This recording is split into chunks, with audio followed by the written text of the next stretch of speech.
The short answer is that Ukraine has a reasonable supply of ATACMS, not least because it will have saved some up in anticipation of this relaxation of limits, but not nearly enough to do serious damage, and I wouldn't mistake this for a game changer in the course of the war.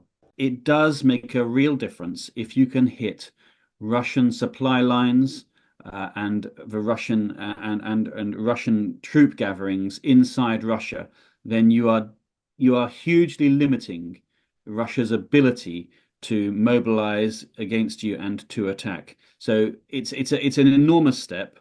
The Ukrainians are hugely relieved, but it's not a game changer as far as the war is concerned. What is a game changer is a combination of little things, including this one. Germany, I think, is not willing to take this step, at least, although I suppose it may be encouraged by others, relaxations of range limits. France is a different matter.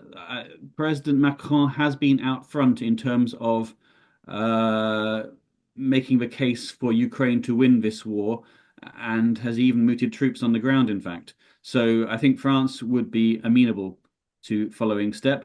And the UK as well. It was always Keir Starmer's intention that this should happen. It seemed when he first went to the US, or when he last went to the US, I should say, that he was trying to persuade the Biden administration that this would be the next best step, and he failed. But now it seems he has succeeded, and there has been a change of heart and of position.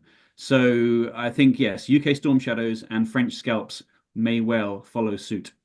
This is a dramatic step because it does give the Ukrainians the ability to hit really important military points and infrastructural points inside Russia, and that will absolutely have an effect on Russia's ability to wage war.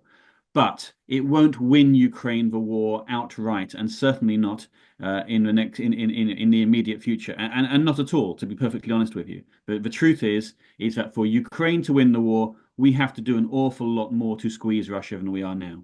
Obviously, this can be reversed by Donald Trump when he comes into power in February, and it looks likely to be, judging from the tweets and judging by his appointments.